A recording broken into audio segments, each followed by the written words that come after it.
श्रीभगवानुवाच परं भूयः प्रवक्ष्यामि ज्ञानानां ज्ञानमुत्तमं यज्ज्ञात्वा मुनयः सर्वे परां सिद्धिमितो गताः। श्री भगवान ने कहा, समस्त ज्ञानों में उत्तम परम ज्ञान को मैं पुनः कहूँगा, जिसको जानकर सभी मुनिजन इस लोक से जाकर परम सिद्धि को प्राप्त हुए हैं। इदं ज्ञानमुपाश्रित्य मम साधर्म्यमागताः सर्गेऽपि नोपजायन्ते प्रलयेन व्यथन्ति च।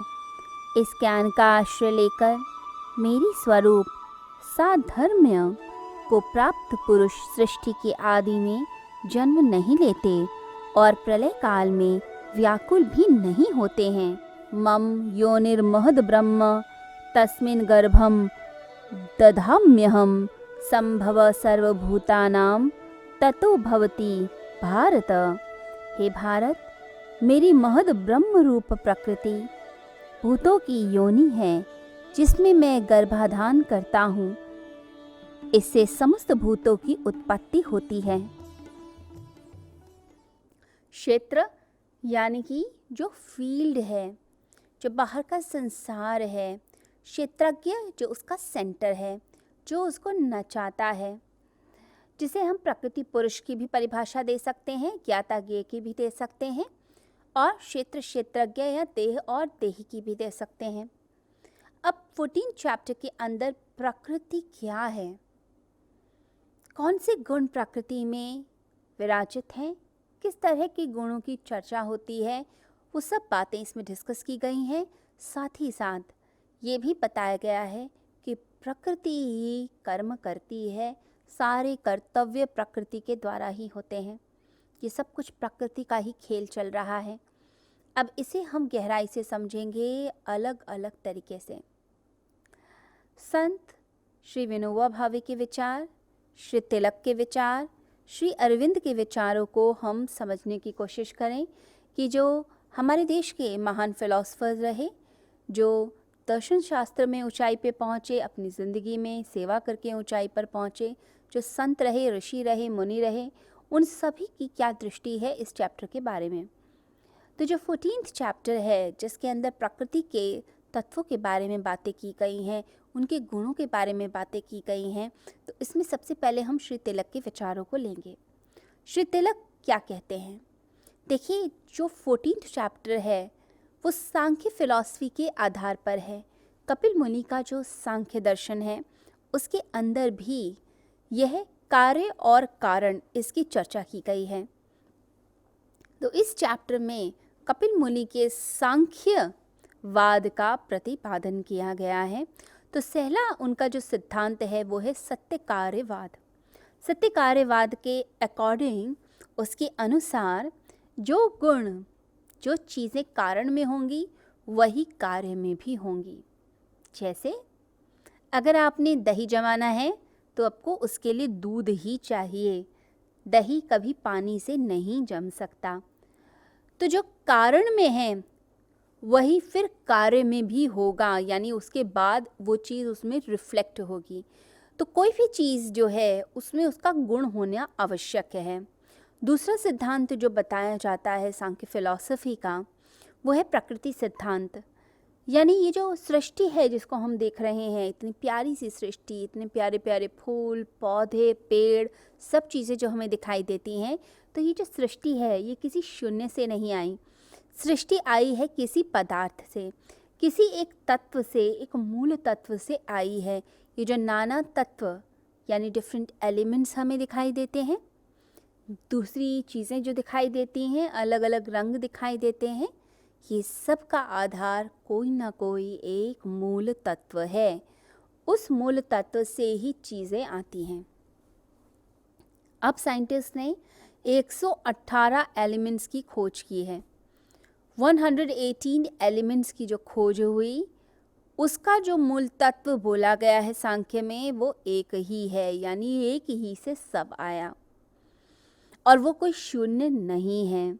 अभी जो 118 एलिमेंट्स बोलती है साइंस, उसके अंदर 94 एलिमेंट्स तो नॉर्मली मिलते हैं और 6 रेयर ट्रेस एलिमेंट्स हैं जो बहुत ही कम मात्रा में इस धरती पर मिलते हैं, लेकिन फिर भी मिलते हैं। इसके साथ साथ त्रिगुणात्मिका प्रकृति के बारे में भी चर्चा की है श्री तिलक ने। वो कहते हैं कि जो मूल तत्व है, माना कि वो एक है, लेकिन सांख्य क्या कहता है? सांख्य कहता है कि मूल तत्व एक, लेकिन क्या उसका गुण भी एक है? गुण अगर एक है तो इतने सारी गुणों वाली प्रकृति कैसे हो गई? हर व्यक्ति के अपने गुण हैं, पौधों के गुण हैं, फूलों के हैं, औषधियों के हैं। फिर ये कैसे है? ये कैसे हुआ? एक ही तत्व से सब कुछ आया, तो क्या गुण भी एक हैं? तो इसके बारे में जो चर्चा की गई है वो सांख्य की फिलॉसफी के आधार पर की गई है।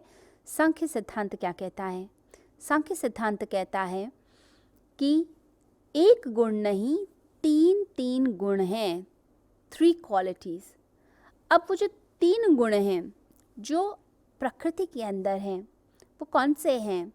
हम सभी जानते हैं, वो सतोगुण, रजोगुण और तमोगुण। सत, रज और तम, ये 3 गुणों की चर्चा की जाती है। अब ये 3 गुण तो हैं प्रकृति के अंदर, ये बात ठीक है, लेकिन इसकी फिलॉसफी किसके आधार पर खड़ी है? कैसे हमने कह दिया कि सतोगुण, रजोगुण, तमोगुण है? ऐसे ही कुछ हवा में सोचा और बोल दिया? नहीं, हमारा जो दर्शन है या हमारी जो फिलॉसफी रही, जो इंडियन कल्चर रहा, वो हमेशा बड़ा साइंटिफिक रहा है, उसका हमेशा कोई बेस रहा है। तो आधार है। आधार क्या है? कोई भी चीज़ जो होती है वो या तो अपनी शुद्धावस्था में होती है, यानी कि अपने प्योरिटी में होती है। सेकंड, वो अपनी निकृष्टावस्था में भी हो सकती है, जो सबसे लोएस्ट फॉर्म है। एक तो हो गया सबसे ऊंचाई, जैसे कैलाश पर्वत, एक हो गई सबसे नीचाई, यानी कि सागर। परंतु एक तीसरी अवस्था भी होती है, जिसे कहा जाता है मिड पॉइंट, बीच का प्रोग्रेशन, पर्वतकावस्था। अब जो पर्वतकावस्था है, वह उस अवस्था में क्या होता है, वो जो प्रोग्रेशन है उसमें क्या होता है? आप निकृष्ट से उत्कृष्ट की ओर मूव कर रहे हैं, लोएस्ट पॉइंट से हाईएस्ट पॉइंट की तरफ आप मूव करते हैं। तो नीचे से ऊपर की जो यात्रा है, इसमें कोई व्यक्ति अभी थोड़ा नीचे की तरफ ही है, कोई थोड़ा ज़्यादा ऊपर की तरफ है, कोई बिल्कुल ऊंचाई पे पहुंच गया। इस आधार पर उन्होंने 3 गुणों के बारे में बोला। जो प्योरेस्ट फॉर्म है वो है सतोगुण, जो निकृष्ट है वो है तमोगुण, और जो प्रोग्रेसिव अवस्था है उसे रजोगुण बोल दिया गया। तो कहते हैं कि जो सृष्टि का आरंभ है वो है एकदम बैलेंस्ड, यानी साम्यावस्था, जिसके अंदर सब कुछ समता में है। सत, रज और तम तीनों बराबर मात्रा में, तीनों एक साथ एकदम खुश, जैसे एक ट्रायंगल बन गया। हमने ट्रायंगल बनाया, अभी जो ट्रायंगल है इसके जो 3 पॉइंट्स हैं वो बिल्कुल बैलेंस्ड हैं। जैसे एक इक्विलेटरल ट्रायंगल होता है तो उसके सभी एंगल्स बराबर बराबर होते हैं, ऐसे ही इसके अंदर साम्यावस्था के अंदर तीनों गुण अपने बराबर बराबर मात्रा में होते हैं, बैलेंस होते हैं। लेकिन जैसे ही प्रकृति की अवस्था आती है, प्रकृति काल जब आता है, तब उसके अंदर इन 3 गुणों की अधिकता भी हो सकती है या वो कम भी हो सकते हैं। कभी कभी सतोगुण की वृद्धि होने से एक व्यक्ति के अंदर, व्यक्ति को पिंड भी बोलते हैं, तो एक व्यक्ति के अंदर क्या होता है? ज्ञान का उदय। वो अच्छी अच्छी ज्ञान भरी बातें करता है, प्यारी प्यारी बातें करता है, अच्छाई की तरफ चलना चाहता है। उसका मन करता है कि मैं ज्ञान, मैं ध्यान, मैं सत्संग, मैं पूजा, मैं अर्चना, मैं उपनिषदों की तरफ चलूं, उपासना करूं, स्तुति करूं, गुणगान करूं। लेकिन वही व्यक्ति जब रजोगुणी और तमोगुणी होता है तो बिल्कुल व्यवहार बदल जाता है। तो सतोगुणी जब होगा, यानी सात्विक प्रवृत्ति बढ़ने से हम अच्छाई की राह पर चल पड़ते हैं। ऐसे ही यूनिवर्स में, यानी समाज में, जिसे कहा जाए सतोगुण बढ़ने से क्या होता है? शांति आती है। हम कहते हैं जब प्रार्थना करते हैं, हे परमात्मा सबका कल्याण करो, विश्व में शांति फैलाओ। क्यों बोलते हैं विश्व में शांति फैलाओ? विश्व में शांति हम इसलिए चाहते हैं सतोगुण का विकास हो, क्योंकि वो हमारे ऊपर भी रिफ्लेक्ट करेगा। अगर कहीं युद्ध चल रहा है तो हमारे ऊपर भी उसका रिफ्लेक्शन आएगा। चीज़ें वैसे ही कटौती होंगी, महंगाई बढ़ जाएगी, घर में कलह होंगी, बहुत सारी चीज़ें इंटर रिलेटेड होती हैं, क्योंकि हम जिस समाज में रहते हैं वो समाज ऐसा नहीं है सेक्लूडेड है। समाज में सब लोगों का इक्वल पार्टिसिपेशन है और हर कोई एक दूसरे के ऊपर डिपेंडेंट है। तो एक दूसरे की मदद करने से हम आगे ही बढ़ते हैं, पीछे नहीं हटते हैं। ऐसे ही जो रजोगुण है उसका जब विकास हो जाता है तो एक व्यक्ति कैसा हो जाता है? तृष्णाओं से युक्त। तृष्णा, इच्छा, कामना, वासना, यानी बहुत सारी चीज़ें करनी है। हमें ये भी प्राप्त करना है, हमें वो भी प्राप्त करना है, हमें तो सब कुछ चाहिए इस संसार में। ऐसा व्यक्ति क्या करता है? बहुत सारे कर्म करता है, बहुत सारी आसक्तियाँ करता है और फिर आसक्तियों के कारण सुख दुख इन सब के भाव में लिप्त रहकर अपनी ज़िंदगी को बिताना शुरू कर देता है। तो व्यक्ति की ज़िंदगी में क्या हुआ? इच्छाएं बढ़ी, उसने विकास शुरू किया, ज़िंदगी में आगे बढ़ता चला गया। जो जो नहीं मिला उससे डिप्रेस होता गया, जो मिला उससे खुश होता गया, सुख दुख के झोंकों में डोलता डोलता चलता जाता है। इच्छाएं कामनाओं को पैदा करती हैं, क्रोध को, आपके झगड़े होंगे, ईर्ष्या, द्वेष, राग, ये सब पैदा हो जाता है। जब समाज के अंदर कामनाएं ज़्यादा बढ़ती हैं, एक देश की कामना बढ़ी, मुझे ही आगे जाना है, तो दूसरे की टेरिटरीज़ को, दूसरे की बाउंड्रीज़ को आप क्या करेंगे? आप उसमें घुसने की कोशिश करेंगे। आपकी जो लाइन ऑफ कंट्रोल है उसके अंदर दूसरा देश आने की कोशिश करेगा, फायरिंग स्टार्ट हो जाएगी। इधर से आप फायर करेंगे, दूसरा भी फायर करेगा, लड़ाई शुरू हो गई। अब लोग, दोनों देशों के लोग प्रभावित होने शुरू हो गए। अब उनके कारण जो उनके मित्र देश हैं वो भी उसमें शामिल हो जाते हैं। मित्र देश के शामिल होने से धीरे धीरे पूरा वर्ल्ड उसके अंदर शामिल हो जाता है। तो एक व्यक्ति की मानसिकता ने दूसरे को प्रभावित कर दिया। तो युद्ध जितने ज़्यादा होते हैं उतना ज़्यादा परेशानियां बढ़ती हैं समाज के अंदर। तो युद्ध पे विराम लगाना है, रजोगुण पे हमें विराम लगाना है। एक चीज़ का तो ये ध्यान रखिए। साथ ही साथ जब तमोगुण बढ़ता है तो क्या होता है? देखिए, जब तमोगुण बढ़ेगा तो क्या होगा? एक व्यक्ति आलसी, निराशावादी, निद्रा में रहने वाला, हर समय कुछ सोचने वाला, लोग कहते हैं हम ये बहुत सोचता है, यानी तामसिकता ज़्यादा है। ज़्यादा सोचना तामसिकता का सूचक है और बिना सोचे समझे काम करना रजोगुण का प्रतीक है। और कर्म, थॉट्स में एक्शंस जो हो रहे हैं और आपके थॉट्स जो हैं उसमें बैलेंस होना, ये सतोगुण की निशानी होता है। तो आपने आलस्य किया, आपने प्रमाद किया, तो तमोगुण की बात हो गई है। ठीक है। अगर समाज करता है तो समाज करता है तो वह पराधीन हो जाता है, आश्रित हो जाता है। पूर्वजों ने तो बड़ी मेहनत करी, लेकिन अब की जो पीढ़ी है वो काम नहीं करती, आराम से बैठना चाहती है। तो जो आराम से बैठना चाहती है, काम नहीं करना चाहती, डिपेंड होकर जीना चाहती है, धीरे धीरे दूसरे लोग उस पर अधिकार जमा लेते हैं।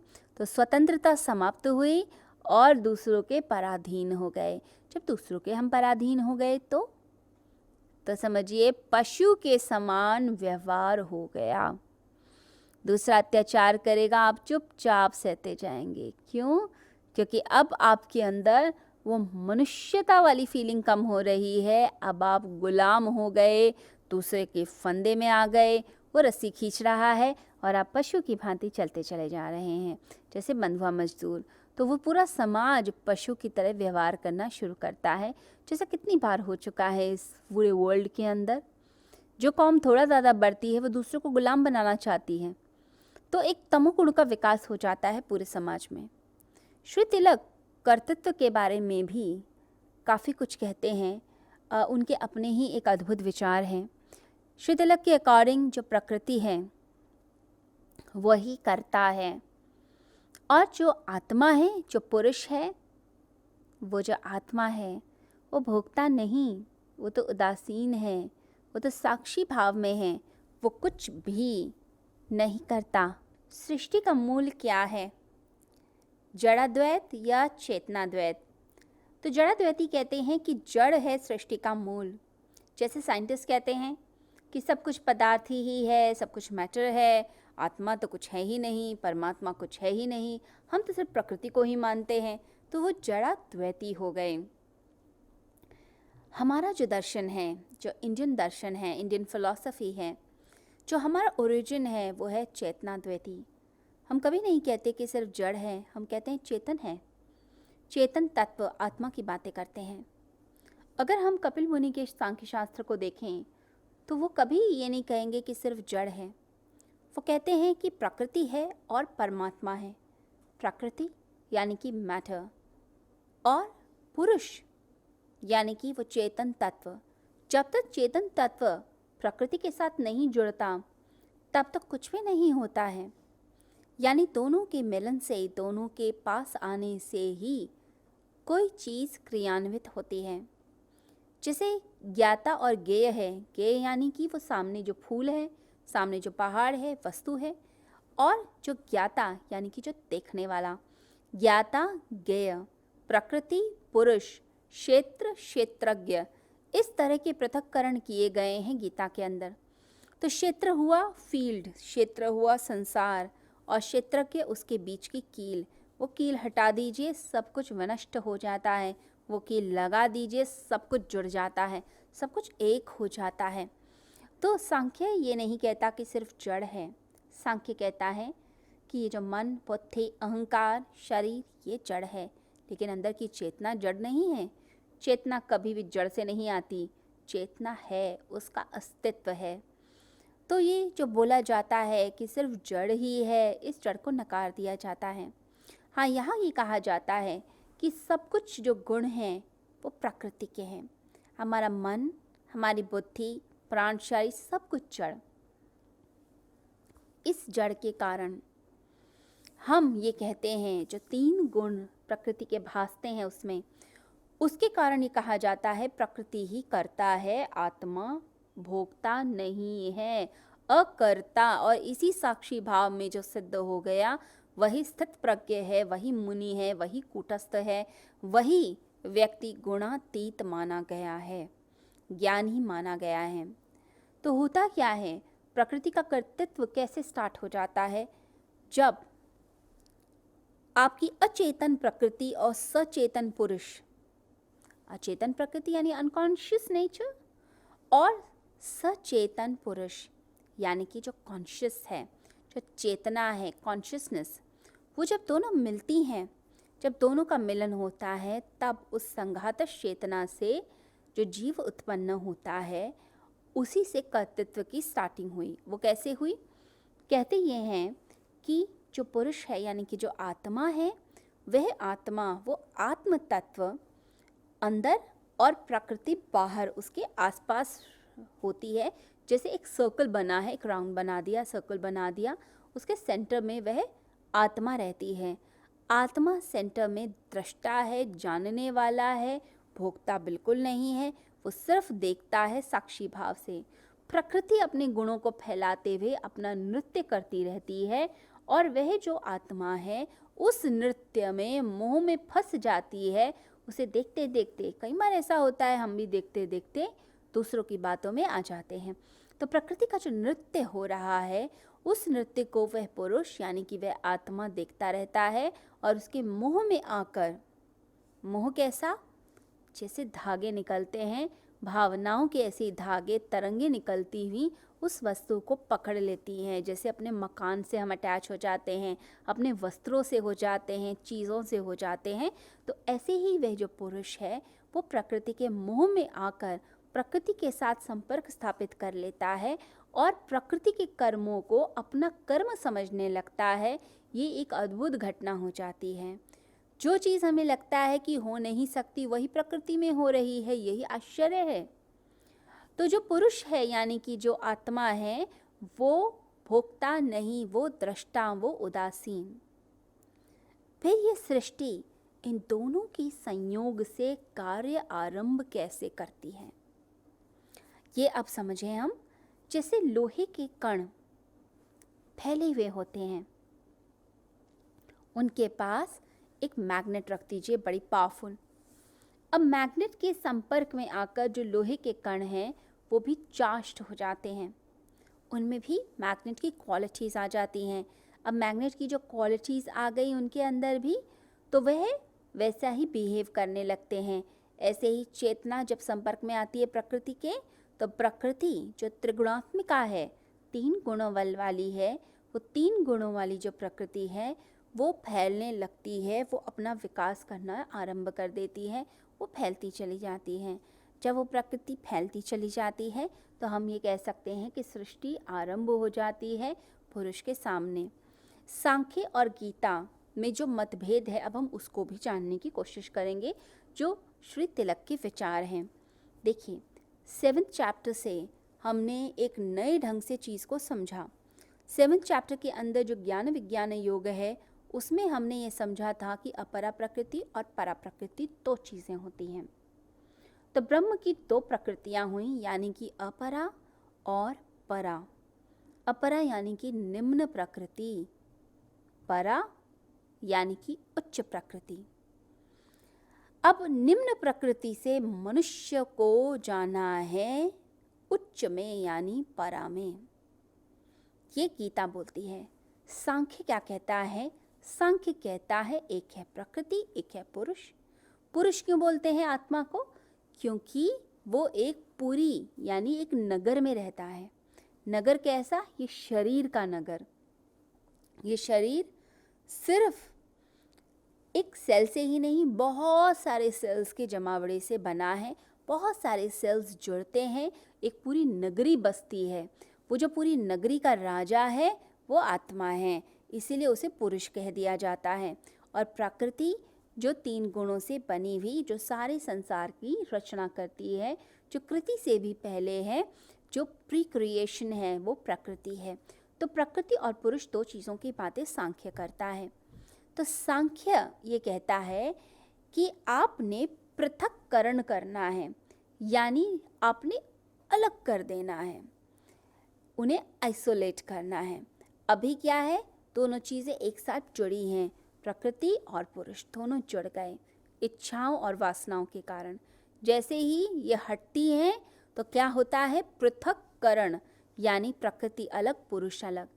तो सांख्य यहीं रुक जाता है। वो कहता है कैवल्य, यानी पुरुष का, आत्मा का इस प्रकृति से अलग होना ही लक्ष्य है।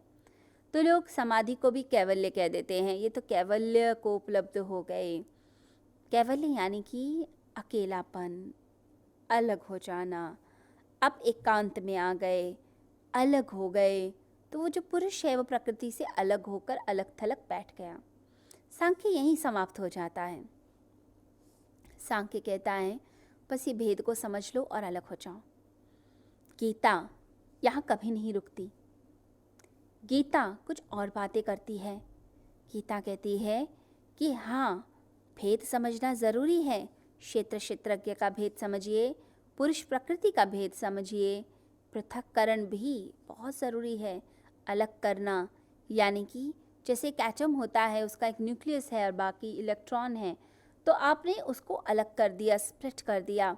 ऐसे ही चेतना और शरीर को अलग कीजिए, वो अलग करने से ऊर्जा निकलती है। तो यहाँ जो बात करी गई है, गीता कहती है प्रकृति और पुरुष का भेद समझिए, क्षेत्र क्षेत्रज्ञ का भेद समझिए, पृथक्करण भी ज़रूरी है। लेकिन वो यहाँ नहीं रुकती, गीता यहाँ नहीं रुकती है, गीता उससे आगे निकलती है, एक कदम आगे। गीता क्या कहती है? गीता कहती है कि अपरा परा, ब्रह्म की 2 प्रकृतियाँ, एक निम्न एक उच्च। तीसरी चीज़ की चर्चा करती जीव। कहती है जीव मेरा अंश है, जो चैप्टर 15 के 7 श्लोक में भी मेंशन है।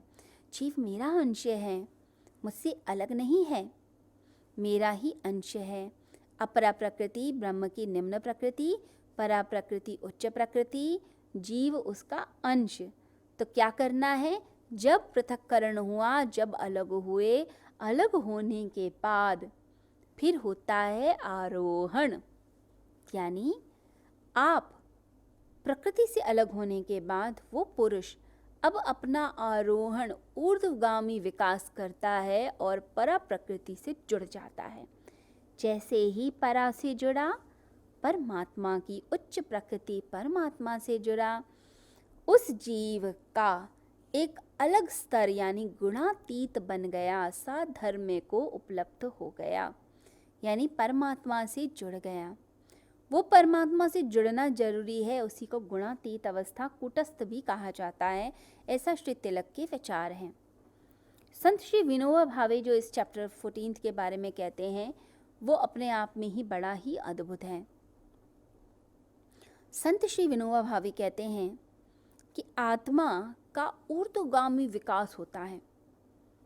वो तो हो ही रहा है ऊर्ध्वगामी, लेकिन जैसे कोई बैलून हो, ऊपर तो उड़ जाता है, लेकिन आप नीचे बांध दीजिए पत्थर बांध दिया तो बैलून ज़्यादा ऊपर नहीं उड़ पाएगा, थोड़ी देर में वापस नीचे आ जाएगा। जब बर्थडे पार्टीज होती हैं, बच्चों के सेलिब्रेशंस होते हैं, तो क्या किया जाता है, बैलून में हवा भरी, नीचे डोरी पे पत्थर लगाया, साइड पे रख दिया या उसको सेलो टेप से लगा दिया, तो वो जो उड़ने वाला बैलून है उसकी राह में बाधा उत्पन्न की और उसको धरती से ही जोड़ दिया। ऐसे ही हमारी आत्मा ऊर्ध्वगामी विकास करना चाहती है। शरीर के बंधन से बंधे होने के कारण, 3 गुणों के बंधन से बंधे होने के कारण वो इस संसार से जुड़ी रहती है। तो यहाँ 3 गुणों की चर्चा जो हुई, जो चैप्टर 14 में हुई, वो क्यों करी गई है? क्योंकि हम पृथक्करण करा कैसे जाए, प्रकृति पुरुष को अलग कैसे किया जाए, वासनाओं से ऊपर कैसे उठा जाए, इसकी चर्चा हो रही है। ये क्या चर्चा है? ये बड़ी अद्भुत चर्चा है। इसके अंदर बताया जा रहा है सतोगुण, रजोगुण, तमोगुण, 3 गुण हैं। सतोगुण यानी निर्मलता, यानी ज्ञान संग, सुख संग, शांति, आनंद, चैन, भीतर का चैन जो सबको चाहिए संसार में, भीतर की शांति चाहिए। रजोगुण यानी कर्म संग, तृष्णा संग, और तमोगुण, तमोगुण क्या है? निद्रा, आलस्य, प्रमाद, प्रमाद यानी केयरलेस, बिल्कुल केयरलेस व्यक्ति है। तो ये हम समझें और उसका निग्रह करें। निग्रह मतलब इसको थोड़ा कम करें, उसको ठीक करें, गुणातीत अवस्था में पहुँचे। पिंड और एक है यूनिवर्स, पिंड और ब्रह्मांड। पिंड के अंदर है मन, बुद्धि, अहंकार, शरीर। ये जो मन, बुद्धि, अहंकार, शरीर हैं, इसके जो 3 गुण हैं, वो 3 गुणों से बने हुए हैं। ब्रह्मांड के अंदर भी पंचतत्व, वो भी 3 गुणों से बने हुए हैं। तो संत श्री विनोबा भावे कहते हैं कि यह जो प्रकृति है ये करता है, और जो आत्मा है वो करता नहीं है। प्रकृति करता है, आत्मा नहीं है। तो तमोगुण के अंदर जो 3 गुण बताए, अब उनको थोड़ा समझते हैं। जैसे आलस्य, काम ही ना करना, चीज़ों को टालते रहना, काम ही ना करना। तो ये जो काम न करना है, ये आलस्य का सूचक है, यानी कि प्रोक्रास्टिनेशन। आप चीज़ों को टालते रहिए, मत कीजिए, उसका भी फल होता है। फल क्या है? आप आलसी बन गए, पढ़ाई नहीं करी, फेल हो गए एग्ज़ाम में, ये भी फल है। कर्म कीजिए, फल क्या है? पास हो जाते हैं एग्ज़ाम में, डिग्री मिल जाती है आपको। तो व्यक्ति अगर प्रमाद यानी कि आलस्य, निद्रा, इन सब में फंसता है तो तमोगुणी होता है। आलस्य करोगे आप तो ज़िंदगी में कभी नहीं बढ़ सकते। लोग इतना आलस्य करते हैं। आलस्य क्या है? अभी कमा लेते हैं, फिर आराम से बैठेंगे, बुढ़ापे में आराम से बैठकर खाएंगे। ये सारी जो आदतें हैं व्यक्तियों की, ये आता है तमोगुण के अंदर। ऐसे ही निद्रा, निद्रा में बस पड़े रहना, सुबह से रात तक बस लेटे ही हुए हैं। नहीं, आपकी निद्रा की लेंथ इम्पॉर्टेंट नहीं है, उसकी गहराई इम्पॉर्टेंट है। तो क्वालिटी ऑफ स्लीप ठीक कीजिए। क्वालिटी ऑफ स्लीप ठीक करने का मतलब क्या है?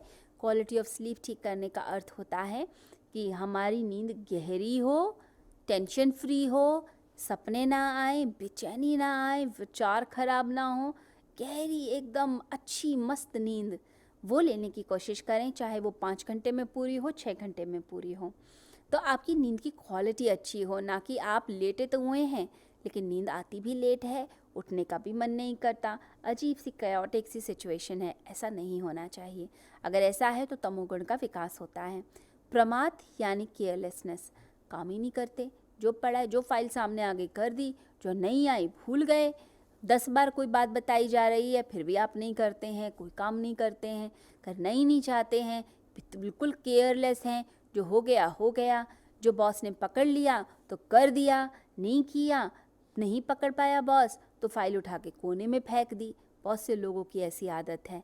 ये तामसिकता का प्रतीक है और ये आपको परमात्मा से कभी जुड़ने नहीं देती है। तो इस तमोगुण का निग्रह कैसे किया जाए?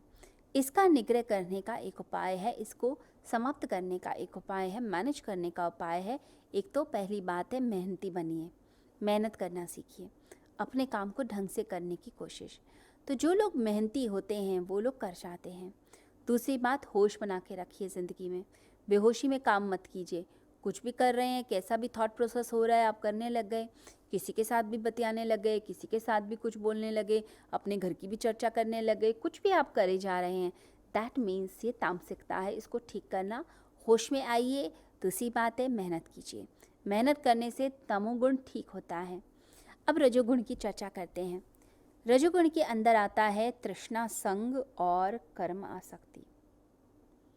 कर्म आसक्ति यानी कुछ भी करते रहिए, एक बिजनेस छोड़ा दूसरा कर लिया, फिर तीसरा, फिर चौथा, फिर पांचवा, कुछ भी करे जा रहे हैं। जिंदगी का लक्ष्य क्या है? जिंदगी का लक्ष्य क्या है ये कभी नहीं सोचा, न कभी सोचने का मन करता। पहली बात, आप अपनी ज़िंदगी कैसी चाहते हैं, कैसी खूबसूरत चाहते हैं, कैसी प्यारी प्यारी ज़िंदगी चाहते हैं? क्या आपने कभी उसके बारे में विचार किया है? भविष्य कैसा होगा? सिर्फ टेम्पररी बेनिफिट्स ही देख रहे हैं? अगर टेम्पररी बेनिफिट्स देखने हैं तो कुछ नहीं मिलने वाला। कई लोग ऐसे ही टेम्पररी बेनिफिट्स में अपनी ज़िंदगी को बिता देते हैं, फिर वो कुछ भी नहीं कर पाते। तो कर्म संग यानी कुछ भी करते रहना, बच्चों की तरह। जैसे बच्चे सुबह से शाम तक भागते रहते हैं, पहुँचते कहीं नहीं है। आप भी भागते रहिए, कहीं भी नहीं पहुँचेंगे। पहुँचना है, सही काम करना है, तो कर्म संग इसको ठीक करिए। तृष्णा संग, ये भी रजोगुण का लक्षण होता है, जो संत श्री विनोबा भावे कहते हैं तृष्णा संग। इच्छाएं, थोड़े में खुशी ढूंढी जा सकती है, कम संसाधनों में हैप्पी रहा जा सकता है, थोड़े पैसे में भी गुजारा होता है, मनुष्य जीता है, खुशी खुशी जीता है। कई बार 4 जोड़ी कपड़े में भी ज़िंदगी बीत जाती है और कई बार 400 भी हों तो भी कम लगते हैं। इच्छाओं का कोई अंत नहीं। तृष्णा संगी, कामनाएं, इच्छाएं, वासनाएं, घर में सब कुछ है, अच्छी पत्नी है, बच्चे हैं, धन है, कारोबार है, फिर भी नज़र दूसरी स्त्रियों पर, फिर भी नज़र दूसरे के धन पर, फिर भी नज़र मैं कितना और खींच लूँ, अपने पास ही ले आऊँ, अच्छे से अच्छे वस्त्र ले आऊँ, अच्छी से अच्छी चीज़ें ले आऊँ। ज़्यादा से ज़्यादा आप छीनना चाहते हैं, दूसरों का भी छीन के खाना चाहते हैं। पैसा बहुत है, लेकिन अगर थोड़ा सा भी होटल में आइसक्रीम आने में लेट हो गई तो आप चिल्लाने लग गए कि टाइम से लाना चाहिए। बिल्कुल सब्र आप में नहीं है, बिल्कुल शांति आप में नहीं है, इतने बेचैन हैं आप। ये जो व्यवहार है, ये व्यवहार रजोगुणी है, तृष्णाओं का है, इच्छाओं का कोई अंत नहीं, ये याद रखिएगा। अब प्रधानमंत्री भी बन जाएंगे तो लगेगा अरे प्रधानमंत्री क्यों, मैं तो वर्ल्ड लीडर बन जाऊं, मैं तो पता नहीं कहाँ पहुँच जाऊँ, इतनी संपदा हो जाए, दुनिया का सबसे बड़ा धन मेरे पास आ जाए। कितने बड़े पागलपन है मनुष्यों के पास। पूरी पृथ्वी जीत ले तो सोचता है ब्रह्मांड जीतने पे निकल पड़ूं। कुछ भी करने लगते हैं लोग। ये तृष्णा संग व्यक्तियों में भी नहीं, समाज में भी होता है। शुरुआत में जब चांद पे भेजे जा रहे थे, सैटेलाइट्स भेजी जा रही थी, उस टाइम पे रशिया और अमेरिका के बीच में काफ़ी एक कोल्ड वॉर हुई थी कि कौन सबसे पहले मून पर पहुंच सकता है, कौन मून में पहुंचे, कौन यूनिवर्स की सबसे ज़्यादा रिसर्च करे, तो इतना धन, इतना मैन पावर लगाया गया सिर्फ इसी चीज़ के ऊपर। तो व्यक्ति कुछ भी करता है इच्छाओं के लिए कि मैं फर्स्ट आ जाऊं, मैं आगे बढ़ जाऊं। तो ये सब क्या है? ये सब है कि हम बस अपने आप को आरोपित करना चाहते हैं दूसरे पे। इतनी एनर्जी है, उस एनर्जी को निकालना है। तो रजोगुण को कैसे निग्रह किया जाता है, अब इसको समझिए। रजोगुण को निग्रह करने के लिए सबसे पहले अपने स्वधर्म पर विजय प्राप्त कीजिए, स्वधर्म पर ऊर्जा लगा दीजिए। मतलब स्वधर्म, मेरा धर्म क्या है, मेरा स्वभाव क्या है। अगर आप ज्ञानी प्रवृत्ति के हैं, ज्ञानवान हैं, पढ़ाते हैं, प्रोफेसर हैं, टीचर हैं, आप प्रीचर हैं, प्रीच करते हैं, उपदेश देते हैं, ज्ञान के मार्ग पर लगे हैं, तो अपनी एनर्जी को उसी में लगा दीजिए, सारी एनर्जी उसी में। वो स्वधर्म, वही आपका कर्म है। अगर आप कर्मयोगी सेवा वाले हैं, सेवा करते हैं, बिजनेस चलाते हैं, तो अपनी ऊर्जा उसमें लगाइए। अगर आप भक्ति वाले हैं, क्रिएटिव हैं, आपका नेचर बड़ा क्रिएटिव है, आप कुछ कुछ क्रिएटिव करते रहते हैं, भक्ति वाले हैं, तो अपनी ऊर्जा को उसी में लगा दीजिए। भावनाओं वाले व्यक्तियों को भावनाओं पे इन्वेस्ट कर देना चाहिए। जहाँ भी आपका धर्म है उसमें ज़्यादा एनर्जी, 80% एनर्जी आपकी उसमें लगे, जो 20% बचे वो बाकी कामों में बांट दीजिए। 80-20 का रूल बना लीजिए, जो पैरेटो प्रिंसिपल भी है। तो 80% एनर्जी आपके काम में लगने से स्वधर्म में ऊर्जा खप जाती है, रजोगुण खप जाता है, और रजोगुण के खपने से फिर सतोगुण का विकास हो जाता है, क्योंकि हम सब चाहते हैं सतोगुण का विकास हो। तो रजोगुण को लगा दीजिए, सतोगुण आएगा। रजोगुण की एक प्रॉब्लम है, अगर उसको नहीं खपाएंगे तो तमोगुण भी बढ़ेगा, क्योंकि रज और तम साथ साथ चलते हैं। सात्विकता का उदय होता है जब ये खप जाते हैं, इनकी ऊर्जा लग जाती है। दूसरी बात, रजोगुण को ठीक करने के लिए मर्यादित हो जाइए। आपका बोलना मर्यादित, आपका सोचना, आपका खाना, आपका पीना, आपका बोलना, आपका लोगों से व्यवहार करना, किसको कितना पास रखना है, किसको कितना दूर रखना है, ये अकल आपके अंदर होनी चाहिए, ये बुद्धि होनी चाहिए। मर्यादा में काम कीजिए, लिमिटेशंस में। ऐसा नहीं कोई भी व्यक्ति आपके सर पे चढ़ जाए, कोई आपसे गलत डिमांड्स करने लग जाए और आप भावनाओं में, प्यार में बह के कुछ भी करने लग जाएं।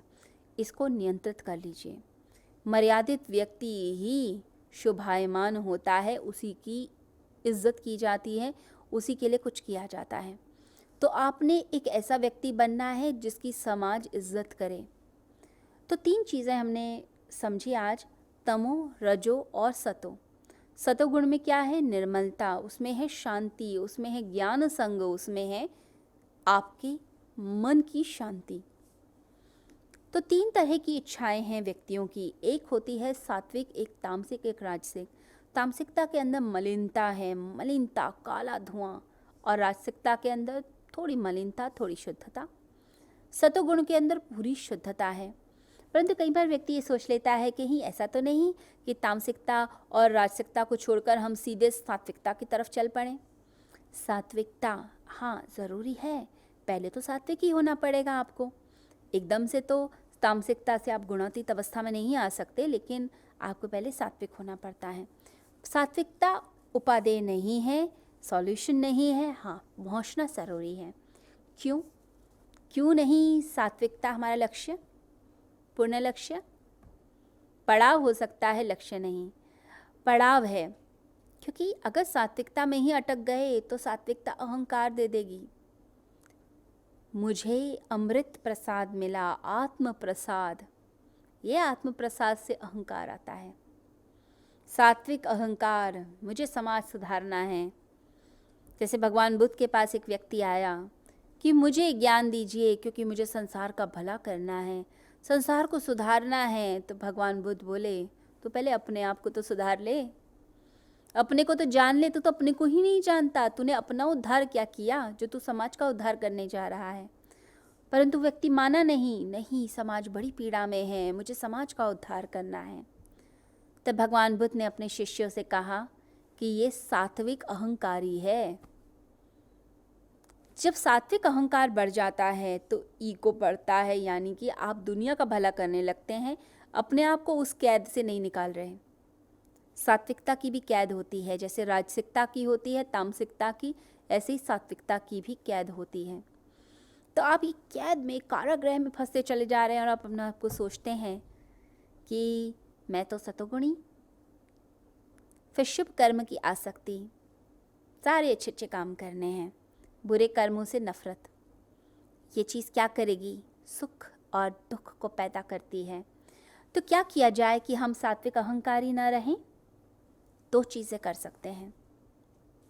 एक बात, अभ्यास कीजिए अच्छाई का। उसे ऐसा बना लीजिए जैसे कि आपकी सांस है। आपने कोई अच्छा काम किया, कोई अप्रिशिएट करे तो कोई गर्व ना आए कि अरे मैंने तो बड़ा अच्छा काम कर दिया। नहीं, ये तो मेरी आदत है, मैं तो ऐसा ही हूँ। तुम्हें अच्छा लग रहा है, वेरी गुड। अगर तुम्हें नहीं लग रहा है तो भी वेरी गुड, मैं तो ऐसा ही रहूँगा। तो उसे एक ब्रीदिंग की तरह, सांस की तरह अपना लीजिए, एक चीज़।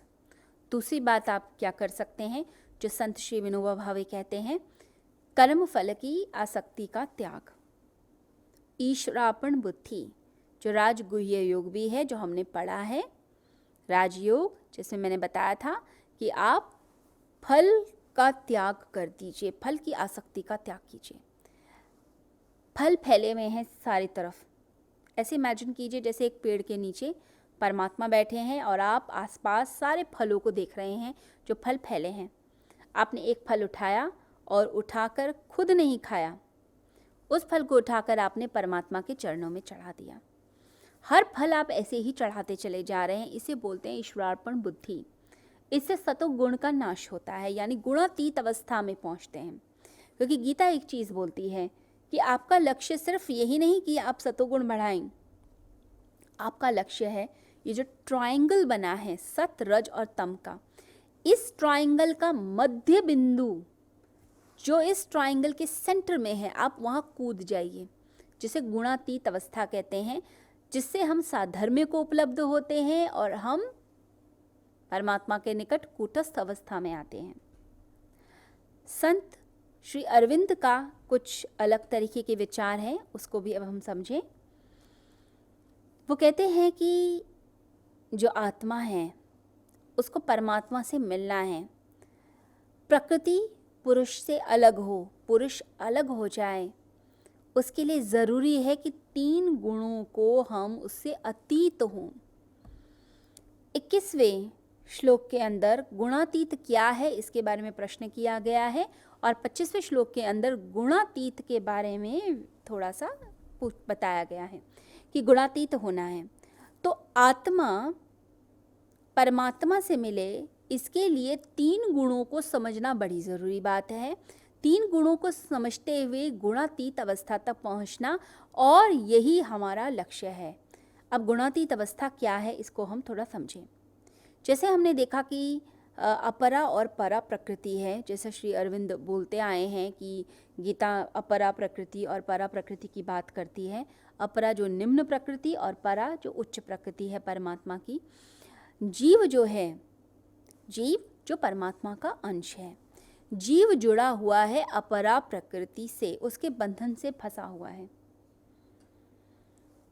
यह जो जीव है ये जुड़ा हुआ है अपरा से 3 गुणों के द्वारा। 3 गुण सत, रज, तम, ये 3 गुणों ने जोड़ लिया। अब करना क्या है?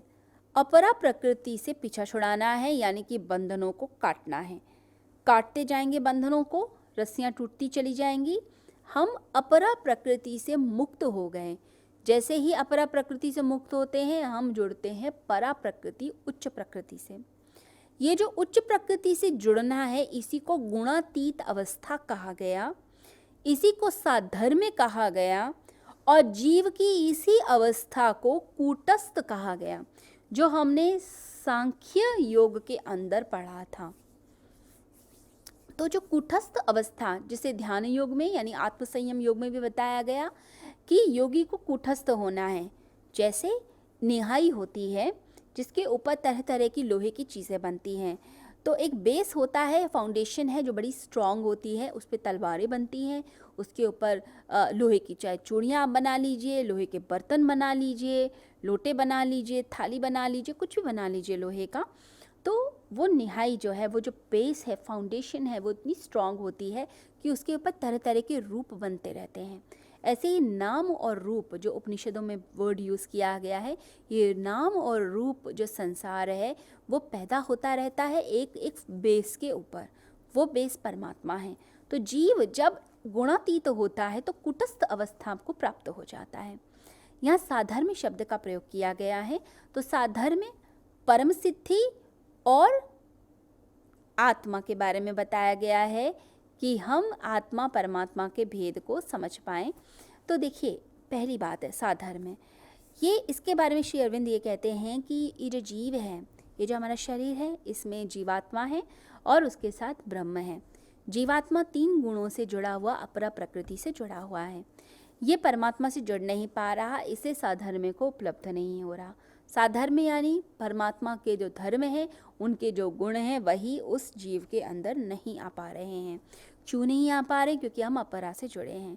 जब अपरा के बंधनों को हम खोलते जाते हैं, एक एक नॉट को हमने खोल दिया, नॉट्स को खोलते चले गए, तो हम अपरा से परा प्रकृति की तरफ आए। वो जो परा प्रकृति की तरफ हम आ गए, उनसे जुड़ गए, वो जो जुड़ाव हमारा हो गया, यानी कि परा से जुड़ाव हो गया, उसी को वो कहते हैं साधर्म्य, गुणातीत अवस्था। और वही स्वभाव अपना पा लेना, अपने मोक्ष निर्वाण को प्राप्त कर लेना, अपने स्वभाव को प्राप्त कर लेना, इसी को कहा जाता है परम सिद्धि आत्मोद्धार। तो आत्मा का उद्धार। तो गीता अमरता की बात भी करती है। अमरता का मतलब ये नहीं है कि हम ये कहें देह तो नष्ट हो जाएगी, आत्मा अमर होती है, नहीं। अमरता का अर्थ है हम अपरा प्रकृति से छूटकर हम परा प्रकृति से जुड़ जाते हैं। परा प्रकृति यानी ब्रह्म की प्रकृति, बस उससे हमें जुड़ना है। गीता में जगह जगह कहा गया है सुख दुख में समान अवस्था में रहा जाए। चैप्टर 2 में, चैप्टर 4 में, चैप्टर 14 में सब जगह यही बात की गई है कि सुख दुख में समान अवस्था में योगी रहे। मेंटल बैलेंस किसी अवस्था में मत खोइए। परंतु होता क्या है, दुख आता है तो हम खुशी खुशी लेते हैं उसे? नहीं, हम दुख के सागर में डूब जाते हैं। हम सोचते हैं किसी तरह दुख टल जाए, हट जाए, पूजा प्रार्थना भजन सब कुछ करना लगते हैं। किसी एस्ट्रोलॉजर ने कुछ बता दिया, वो भी हम फॉलो करने लगते हैं। किसी टैरो कार्ड रीडर के पास भी जाते हैं। जब दुख आए तब उस समय टालने की जगह अगर हम इस बात को समझें कि ये हमारे ही दुष्कर्मों का फल है, कभी किसी को चोट पहुंचाई तो आज मेरे पैर में चोट लगी है, मेरे कर्म का फल है। हर समय टालने में मत लगिए, सहने की आदत बनाइए। वो जो चोट लगी है उसको सहिए और क्षमा मांगिए उस इंसान से। कभी आपने उसको चोट पहुंचाई होगी, इसके कारण ऐसा हुआ, तो क्षमा मांगिए। हर समय क्षमा मांगनी चाहिए, इस प्रकृति से, इस परमात्मा से, लोगों से, पुराने जन्मों के संबंधों से, सबसे क्षमा मांगा कीजिए कि हमसे गलती हुई, उसका फल हमें आज मिला। जो सह लेता है, खुशी खुशी सह लेता है, वो है ज्ञानी। और जो खुशी खुशी नहीं सहता, रोता धोता चिल्लाता रहता है, उसे अज्ञानी कहा गया है। गीता के 14th चैप्टर के जो शुरू के श्लोक हैं, श्लोक नंबर 1, 2 और 3 में हम अब डिस्कस करने जा रहे हैं कि किस तरीके से हम एक ऐसी अवस्था को प्राप्त करें जहाँ पर हम संतुष्ट रह पाएं। अब उसकी हम चर्चा करने की कोशिश करेंगे। कोई बच्चा 12th पास करता है तो उसके बाद उसको लगता है कॉलेज में कौन सा सब्जेक्ट लूँ, किस सब्जेक्ट को पिक करने से, चूज़ करने से मेरा भविष्य ज़्यादा अच्छा होगा। उसके अंदर एक ऊहापोह हो जाती है, एक खयास मच जाता है और मन ही मन सोचता रहता है कि मैं ये करूं कि मैं वो करूं, मुझे ये भी अच्छा लगता है, मुझे वो भी अच्छा लगता है, मुझे फ़िज़िक्स भी अच्छी लगती है, मुझे बायोलॉजी भी अच्छी लगती है, मैथमेटिक्स भी अच्छी लगती है। एक मन कहेगा बायो को पिक कर लो, दूसरा मन कहेगा फ़िज़िक्स को पिक कर लिया जाए। तो एक मन में कन्फ्यूजन की स्थिति, यानी कि हम अभी किसी डिसीजन पे नहीं आ पाए हैं। बच्चा मन में सोचता है भविष्य किस में अच्छा होगा। वह अपने आप को, अपने इंटरेस्ट को नहीं समझ पा रहा है। उसे सब चीज़ें अच्छी दिख रही हैं, हर चीज़ अट्रैक्ट कर रही है, और फिर बार बार वो भविष्य में झांकने की कोशिश करता है कि शायद भविष्य में झांक कर उसे कुछ पता चल जाए, शायद किसी के निर्णय से, किसी की बातों से कुछ पता चल जाए, कोई उधार का निर्णय ही दे दे, कोई ऐसा कुछ डिसीजन दे दे, कोई ऐसी कोई बात बता दे कि मैं उसके सहारे तर जाऊं, उसके सहारे मैं अपना ये सब्जेक्ट चूज़ करूं और अपने करियर में आगे बढ़ जाऊं। तो व्यक्ति निर्णय नहीं ले पाता, कंफ्यूजन में बैठा रहता है। और कोई एस्ट्रोलॉजर, कोई व्यक्ति जो ज्योतिष का ज्ञान रखता है, अगर उससे पूछ ले कि क्या सब्जेक्ट मेरे लिए अच्छा है मेरे भविष्य के लिए, फिर उसके डिसीजन के आधार पर फिर अपना डिसीजन ले लेता है। ये सभी उधार के डिसीजंस यानी कि निर्णय होते हैं।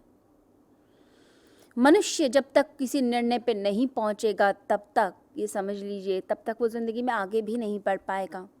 निर्णय लेना मजबूरी होती है, निर्णय लेना ही पड़ता है। आप निर्णय लीजिए या आप निर्णय न लीजिए, हर हालत में फल की प्राप्ति होती है। आप कुछ करें या आप कुछ न करें, आप हर हालत में फल प्राप्त करेंगे। फल मिलता है, आप कुछ करिए या न करिए। तो कर्म करके भी फल मिलता है और आलस्य का भी फल होता है। अब कोई एग्ज़ाम्स में पढ़ ही नहीं रहा है, कर्म ही नहीं कर रहा है, आलसी है, आलस्य में बैठा है, सोचता है बाद में कर लेंगे, देखा जाएगा, जो होगा, मेरे साथ वाले से पूछ लूँगा, चीटिंग कर लूँगा, थोड़ा सा कुछ चिट में लिख के ले जाऊँगा, कुछ भी व्यक्ति सोच सकता है। या उस समय कोई अट्रैक्शन आ जाए, लगे नहीं मुझे मूवी पे जाना है, मेरे फ्रेंड्स खेलने गए हैं, मैं उनके साथ चले जाऊँ, या मेरे भाई बहन आज घूमने जा रहे हैं, मैं भी आज साथ में चला जाऊँ। तो जो व्यक्ति कर्म नहीं कर रहा है, उसका फल क्या है? एग्ज़ाम में फेल होना। कर्म करने वाला एग्ज़ाम्स में अच्छे मार्क्स लेकर आता है, और जो कर्म नहीं कर रहा उसका भी फल उसको मिलता है, यानी कि आलस्य का फल क्या है कि एग्ज़ाम में वो फेल हो चुका है। तो आप क्या करते हैं ज़िंदगी के अंदर, वो आपके ऊपर, आपकी वृत्ति पर, आपके व्यवहार, आपके स्वभाव पर डिपेंड करता है। यदि आप हर समय आलसी बन के रहेंगे तो कभी भी ज़िंदगी में सफल नहीं हो पाएंगे। हाँ, हम सोचते हैं कि निर्णय हमने नहीं लिया, कोई प्रोजेक्ट है, बिज़नेस का प्रोजेक्ट है या कोई भी लाइफ का डिसीजन है, मैंने निर्णय नहीं लिया है, इस तरीके की आप बेईमानी कर रहे हैं। बेईमानी कि मैं निर्णय नहीं ले रहा, परंतु निर्णय न लेना भी एक तरीके का निर्णय होता है। तो दुविधा मनुष्य के जीवन में रहती है, और वही दुविधा अर्जुन के जीवन में भी है। अर्जुन भी सोचता है मैं युद्ध करूं कि मैं ना करूं, मैं ये करूं कि ना करूं, क्योंकि पंडित है, लॉजिकल है, इंटेलिजेंट है, अपने टाइम का सबसे पढ़ा लिखा व्यक्ति, जो उस समय के सर्वश्रेष्ठ ज्ञान था, वो सब कुछ अर्जुन को प्राप्त हुआ। तो अर्जुन ये सोचता है कि मैं युद्ध करूं, मैं ना करूं, एक दुविधा, एक कन्फ्यूजन, एक अंदर जैसे ऊहापोह मच जाए, खयास मच जाए कि मैं करूं या ना करूं। तो भविष्य में झांकना चाहता है कि मैं ये युद्ध करूंगा तो इतने लोग मारे जाएंगे, इतने लोगों का नाश हो जाएगा, अगर नहीं करता तो सब बच जाएंगे, ऐसा होगा, वैसा होगा।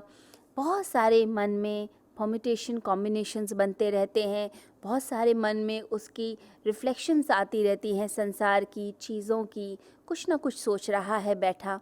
हर व्यक्ति का यही हाल है जब भी कोई डिसीजन लेना होता है। हर डिसीजन से पहले हर व्यक्ति ऐसे ही कुछ ना कुछ सोचता है। उसको ऐसा लगता है कि अगर मैंने ये डिसीजन लिया तो ऐसा कुछ गड़बड़ ना हो जाए। अगर कोई फाइनेंशियल डिसीजन भी लेना हो तो मन में एक बात चलती है कि मैं इतनी इन्वेस्टमेंट इस प्रोजेक्ट में करूं कि ना करूं। कई बार तो डिसीजन इतने लेट हो जाते हैं कि आप जो प्रोजेक्ट आपके हाथ में आया वो प्रोजेक्ट आपका कॉम्पिटिटर साथ में लेके चला जाता है। क्यों? क्योंकि उसने क्विक डिसीजन लिया है। लोग कन्फ्यूजन की स्टेट में ज़्यादा रहते हैं और कोशिश ये करते हैं कि कोई एक ऐसा व्यक्ति मिल जाए जो आपको एंडोर्स कर दे, आपको समर्थन दे दे, या आप जिसके पीछे छुप जाएं, आपको निर्णय ना लेना पड़े। आपके गुरु निर्णय ले लें, आपके पिता निर्णय ले लें, या आपका बड़ा भाई निर्णय ले ले, या घर के लोग निर्णय लें, तो आप सारे निर्णय जितने भी होते हैं दूसरों के ऊपर टाल कर ज़िंदगी चलते हैं। तो व्यक्ति निर्णय स्वयं लेने से बचना चाहता है, निर्णय नहीं लेना चाहता है। सोचता है निर्णय लेने का मैं कष्ट क्यों लूँ, क्यों मैं ये कष्ट लूँ, इतनी कठिनाई मुझे मिलेगी, इतना कष्ट मुझे प्राप्त होगा। तो निर्णय नहीं लेना चाहता है, बल्कि पीछे छुप जाना चाहता है। इसीलिए तो लोग लीडर्स को ढूंढते हैं, लीडर्स के पीछे भागते हैं, गुरुओं के पीछे भागते हैं, अपने माता पिता के पीछे छुप जाते हैं, या किसी ऐसे स्ट्रॉन्ग मित्र के पीछे जो बहुत अच्छा डिसीजन ले पा रहा है। क्यों? क्योंकि हर एक कदम आपको बदल रहा है, भिन्न कर रहा है। तो एक एक कदम बढ़ाना ऐसा लगता है कि बड़ा ही डिफ़िकल्ट कार्य है। हर डिसीजन आपकी ज़िंदगी बदलता जाएगा। जैसे आप गीता सुनते हैं, तो गीता सुनते सुनते आप कितनी अच्छी अच्छी बातें सुनते हैं। तो आप उन बातों को मानिए या उन बातों को न मानिए, आपका जीवन भिन्न होगा ही होगा। ये जितने भी शास्त्र होते हैं, ये आपके जीवन को बदलते चले जाते हैं। तो ये जितनी दुविधाएं हैं, जितनी कन्फ्यूजन्स हैं, जो मन के अंदर आती हैं, मन के धरातल को हिला के रख जाती हैं। लोग सोचते हैं कि कोई बता दे, कोई भविष्य बताने वाला, कोई ऐसा व्यक्ति जो ये सब चीज़ें जानता हो, कोई बड़ा हो, समझदार हो, या किसी ने ऐसी चीज़ देखी हो, तो हम उसकी तरफ भागना चाहते हैं। तो लोग किसी एस्ट्रोलॉजर को चुनेंगे, उससे अपना भविष्य निकलवाएंगे, उससे पूछेंगे मेरा भविष्य अच्छा तो है, कहीं कोई कमी तो नहीं, मेरा फाइनेंशियल स्टेटस कैसा रहेगा, मैं ये प्रोजेक्ट में इन्वेस्ट कर रहा हूँ। तो प्रश्न कुंडली बनाते हैं, उसमें प्रश्न पूछते हैं, उत्तर क्या दिए गए, उन उत्तरों को हम सुनते हैं। तो उधार के उत्तर हम लेना शुरू करते हैं। निर्णय उधार का होता है, और उस उधार का निर्णय और उधार का जो उत्तर है वो आपकी ज़िंदगी में कोई बड़ा परिवर्तन नहीं लेकर आता। हाँ, वो आपको डिपेंडेंट बना देता है। इसलिए जो लोग बहुत ज़्यादा डिपेंड करते हैं दूसरों के ऊपर अपने डिसीजंस को लेकर, वो लोग फिर कभी खुद नहीं खड़े हो पाते। भगवान श्री कृष्ण कभी नहीं चाहते कि अर्जुन भी ऐसा ही हो जाए। वो चाहते हैं कि अर्जुन अपने डिसीजन खुद लेना सीखे। वो एक गहरे मनोमंथन में उतरना चाहते हैं। वो रटे रटाए उत्तर नहीं देते, उधार के वक्तव्य नहीं दे रहे हैं, कोई ऐसी स्टेटमेंट नहीं दे रहे हैं जिसमें वो कहते हैं कि तुम मुझ पर ही भरोसा करके बैठ जाओ, मैं जानता हूँ ना भविष्य, मैं बताता हूँ तुम्हें, तुम युद्ध करो। भगवान श्री कृष्ण ने एक बार भी अर्जुन को ऐसा नहीं कहा। भगवान एक गहरे मनोमंथन से, यानी कि खुद अपना आत्मिक मंथन किया जाए, अपने आप अपने अंदर डूबा जाए और उत्तर अपने आप मिले। ये उत्तर नहीं, ये समाधान है ज़िंदगी का, जो साधना में मिलते हैं जब व्यक्ति अपनी आत्मा की गहरे तलों में उतरता है। भगवान बुद्ध कहा करते थे कि तुम्हें उत्तर चाहिए या समाधान चाहिए। समाधान चाहते हो तो तुम्हें अपने अंदर उतरना पड़ेगा, साधना करनी पड़ेगी, तपश्चर्या करनी पड़ेगी। ऐसे ही भगवान श्री कृष्ण चाहते हैं कि एक बहुत गहराई के साथ व्यक्ति अंदर उतरे, अपने मन को समझे। ऐसा नहीं कोई विश्वास का पत्थर उठा के रख दिया मन के धरातल पर और कहा कि मन की नदी न बहे। ऐसा कभी नहीं होता। मन की नदी को रोकना है तो पत्थर नहीं रखना, उसका स्तोत्र ही समाप्त कर देना। जिस सोर्स से वो आ रही है, जहाँ से संदेह पनप रहे हैं, जहाँ से अंदर से चीज़ें आ रही हैं, आपको उसको ठीक करके रखना है। तो आप अपने अंदर उतरिए। भगवान श्री कृष्ण अर्जुन को बदलना देखना चाहते हैं, बदलता हुआ देखना चाहते हैं। भगवान श्री कृष्ण अर्जुन के लिए सोचते हैं कि इसका आत्म रूपांतरण हो जाए, ना कि अर्जुन इतना मुझ पे डिपेंडेंट हो जाए कि हर चीज़ के लिए पूछे, हे कृष्ण तुम ही राह दिखाओ, तुम ही कुछ बता दो। नहीं, वो कहते हैं कि अपना उद्धार व्यक्ति स्वयं करता है। इतनी बड़ी बात इस पूरी दुनिया के किसी शास्त्र में नहीं लिखी। विश्वास, श्रद्धा, सब चीज़ें ज़रूरी हैं, लेकिन व्यक्ति अगर स्वयं पर ही विश्वास ना करे, स्वयं का ही उद्धार करना ना चाहे, तो इससे बुरी बात क्या हो सकती है। अपना उद्धार स्वयं कीजिए, ऐसा भगवान श्री कृष्ण गीता में बताते हैं। तो श्री कृष्ण कहते हैं कि अपना रूपांतरण कर लो, तुम ही बदल जाओ। सेल्फ ट्रांसफॉर्मेशन, ये मन तुम्हें परेशान करता है ना, तो मन का इंस्ट्रूमेंट ही बदल दो। ये मन उपकरण ही तो हैं, ये सब उपाधियां ही तो हैं जिन्हें अनात्म उपाधियां कहा गया है। अनात्म उपाधियां जो आत्मा के ऊपर हैं। तो आपने स्वयं को बदलना है। मन के संदेह, मन में परिवर्तन आते ही क्या होगा, जैसे ही सारे संदेह गिर जाते हैं, वैसे ही भविष्य का डर वो समाप्त होने लगता है। व्यक्ति वर्तमान में जीने लगता है। मन के गिरते ही सारे डाउट्स खत्म।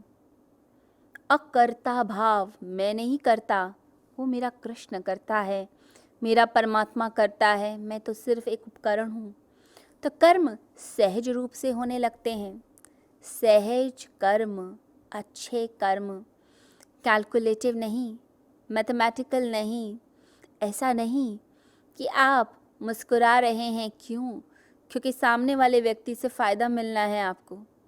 जब ऐसा कर्म होता है कि आप मुस्कुराते भी तभी हैं, आप हंसते भी तभी हैं क्योंकि आपको बेनिफिट मिलेगा दूसरे व्यक्ति से, तो वो कर्म बड़े ही कैलकुलेटिव कर्म होते हैं।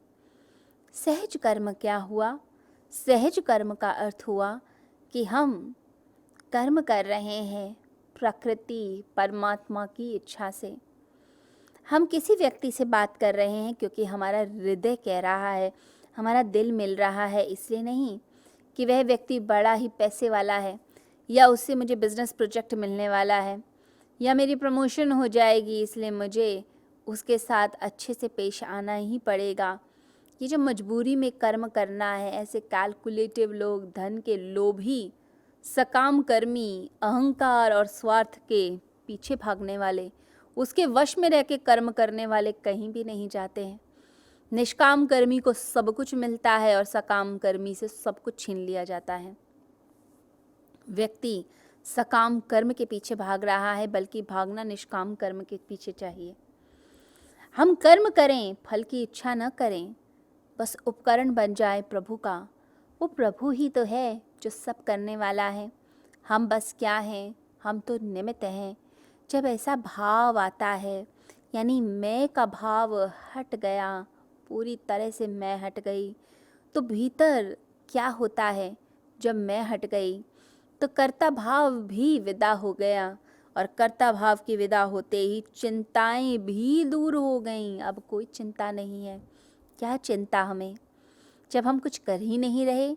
हम तो सिर्फ उपकरण हैं। करने वाला वो परमात्मा, वही अपनी इच्छा से हमें नचाता है। और जब ये भाव गहराई से आ जाए तो जीवन सफल होता है। फिर व्यक्ति को समझ आता है, मेरे कर्ता भाव के कारण ही मैंने बहुत से बंधन बांधे हैं, कर्म के बंधन, और उन कर्मों के बंधन के फल अब मुझे भोगने हैं।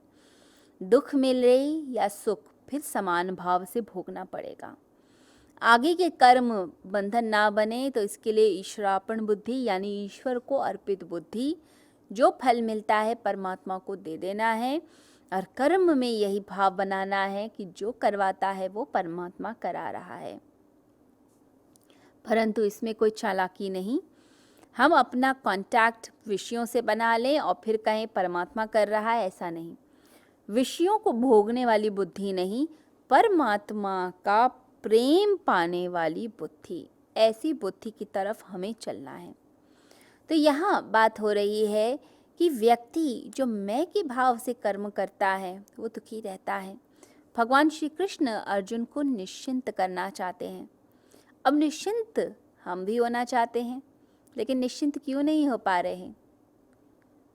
निश्चिंत इसलिए नहीं हो सकते क्योंकि मैं का भाव, अहंकार, ईगो, ये ईगो क्या करती है? अज्ञानता का आवरण बनाती है, बांधती है हमें 3 गुणों से, इस अपरा प्रकृति से, और हम परा प्रकृति यानी परमात्मा से नहीं जुड़ पाते।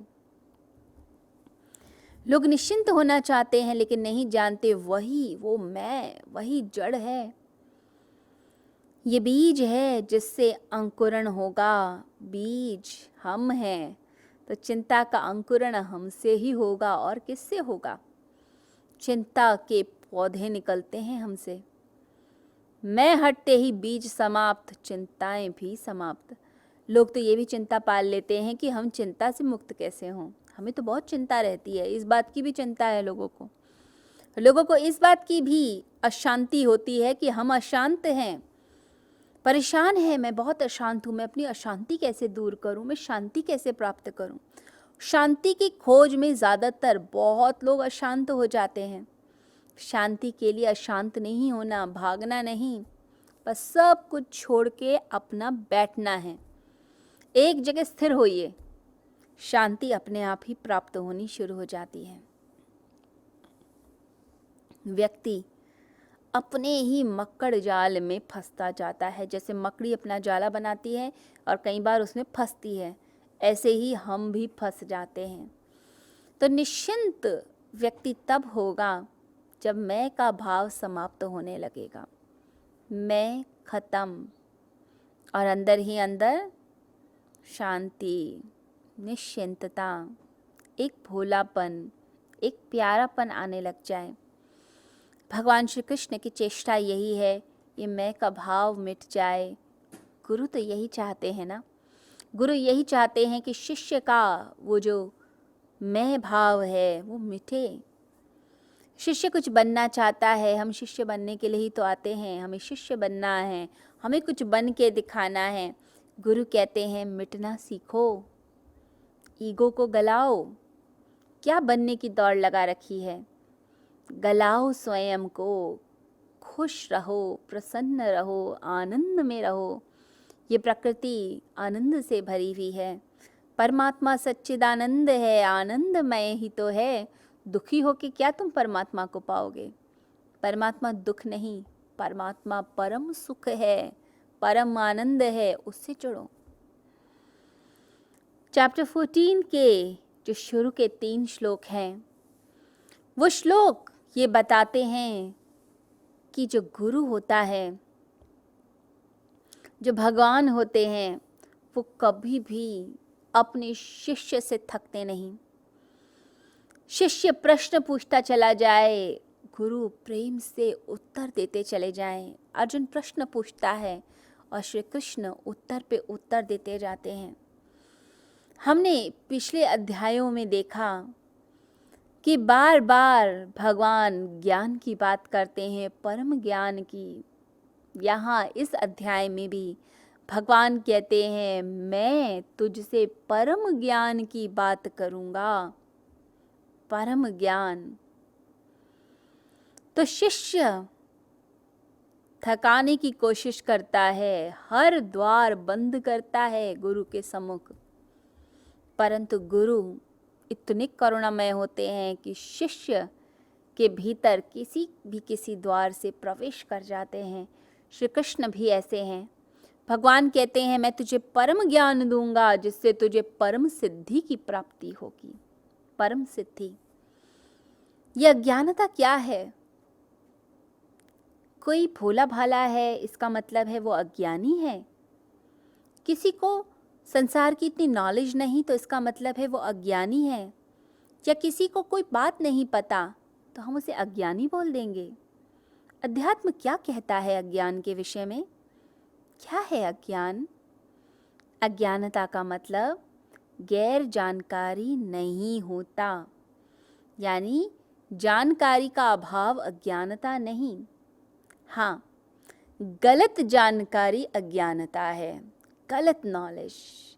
जब आप गलत तरफ चलते हैं, फॉल्स नॉलेज की तरफ चलते हैं, तो फॉल्स नॉलेज नहीं, गलत जानकारी नहीं, सही जानकारी। एक भोला भाला व्यक्ति जो व्यक्ति बहुत भोला सा है, सीधा सा है, वो व्यक्ति गैर जानकार हो सकता है परंतु अज्ञानी नहीं।